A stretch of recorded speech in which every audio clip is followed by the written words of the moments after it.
The MotoGP paddock is bracing for a potential shockwave, and it's coming from Iwata. Yamaha, a manufacturer that has spent the past few seasons searching for stability, now appears ready to detonate the rider market with a bold long-term play. At the center of it all, Ogura, a rising Japanese star, and a move that could ripple all the way to Fabio Quartararo's future. This isn't speculation without substance. This is a story gathering real weight inside the paddock. Yamaha are understood to have reached an agreement in principle with Ogura for the 2027 MotoGP season, a move that underlines a clear strategic shift within the factory. Ogura, currently racing under the Trackhouse banner, has emerged as one of the standout performers of the 2026 campaign. In only his second season in the Premier class, the 25-year-old sits 7th in the standings, remarkably ahead of established names such as Alex Marquez, Francesco Bagnaia, and even Yamaha's own talisman, Fabio Quartararo. That last comparison is where this story truly begins to heat up. Quartararo has not ignored Ogura's rise, and crucially, he hasn't downplayed it either. Speaking in the paddock, the Frenchman acknowledged the Japanese rider's impact with a tone that mixed respect and quiet concern. "He's doing something very strong with what he has," Quartararo admitted when asked about Ogura. "To be ahead of riders with more experience and factory support, it says a lot." But beyond the surface praise, there is a deeper layer to Quartararo's comments. Multiple sources suggest that Yamaha's internal discussions around Ogura are not just about adding depth, they are about reshaping the team's future identity, and that inevitably places Quartararo under the spotlight. Reports linking Quartararo with a potential switch to Honda have only intensified that narrative. While nothing has been confirmed, the mere existence of such discussions reflects a fragile equilibrium between rider and manufacturer. Quartararo, once the undisputed centerpiece of Yamaha's project, is now facing a scenario where the team is actively planning beyond him. And Ogura is central to that plan. Yamaha's reported agreement with Jorge Martin, the 2024 world champion, already signaled serious intent. Pairing Martin with Ogura would represent a generational reset, speed, aggression, and long-term potential. From a technical standpoint, Ogura's profile fits Yamaha's evolving philosophy. He is precise, adaptable, and perhaps most importantly, calm under pressure. His performances in 2026 have not been built on flashes of brilliance alone, but on consistency and race intelligence. These are traits Yamaha value highly as they attempt to rebuild their competitiveness. Quartararo himself alluded to this shift indirectly. "Yamaha are clearly thinking about the future," he said. "It's normal in this sport, but it means everything is open." That final line, "everything is open," is as close as you get to an admission that his own position is no longer guaranteed. If Ogura's move to Yamaha is finalized, the consequences will extend far beyond one garage. Luca Marini is widely expected to be without a seat at Honda, with the Japanese manufacturer reportedly preparing a new lineup built around Quartararo and rising star David Alonso.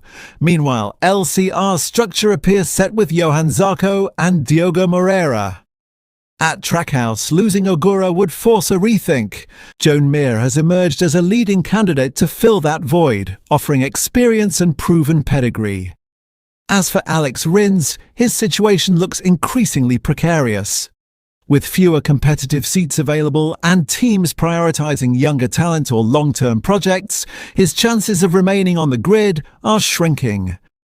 What makes this story particularly compelling is not just Ogura's rise, but what it represents. For years, Quartararo has carried Yamaha through difficult seasons, often masking the bike's limitations with sheer talent. But MotoGP is ruthless when it comes to long-term planning. Manufacturers don't wait, they evolve. Ogura's emergence gives Yamaha something they've lacked: a homegrown Japanese talent capable of delivering at the highest level, from a commercial, technical, and cultural perspective that is enormously valuable. Quartararo knows this. His public comments may be measured, but the subtext is unmistakable. He respects Ogura, but he also understands the implications. This isn't just about adding another fast rider. It's about Yamaha preparing for a future where Quartararo may no longer be the focal point. And in a paddock where contracts, performance and politics collide, that's where tensions truly begin to rise. Inside Yamaha, the Ogura move is being interpreted as more than just a signing. It's a statement. For a manufacturer that has struggled to consistently match Ducati's technical benchmark in recent years, investing early in a rider like Ogura signals a shift towards long-term reconstruction rather than short-term fixes. The emphasis is no longer solely on experience but on adaptability and growth within a developing project. For Fabio Quartararo, that shift inevitably raises questions about his role beyond the immediate future. While he remains Yamaha's reference point on track, there is a growing sense that the team is no longer being built exclusively around him. Quartararo has hinted at this reality in recent remarks, suggesting that he is carefully observing how Yamaha structures its next phase. When asked again about Ogura's trajectory, Quartararo offered a more nuanced take. He's not just fast. He's intelligent with how he manages races, he said. That's something you don't learn overnight.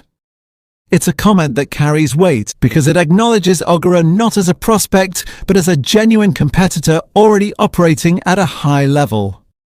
There is also an underlying technical dimension to Quartararo's reaction. Yamaha's current M1 package has required a very specific riding style, one that Quartararo has mastered over time. Ogura, however, has shown versatility across different machinery, which could prove valuable if Yamaha continue to evolve the bike concept. That adaptability may well be one of the key reasons behind their interest. In the broader context of the rider market, timing is everything. With many contracts expiring simultaneously, Yamaha's early move for Ogura could give them a strategic advantage. It allows them to lock in a high-performing rider before the market becomes saturated with competing offers from rival factories. Meanwhile, the potential arrival of Jorge Martin adds another layer of complexity. Martin is a rider who expects to lead a project, not simply be part of one. Pairing him with Ogura would create an intriguing dynamic.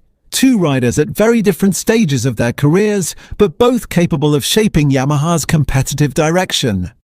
Quartararo is acutely aware of that dynamic. While he is not publicly committed to leaving, his openness to exploring alternatives suggests a rider who is weighing his options carefully.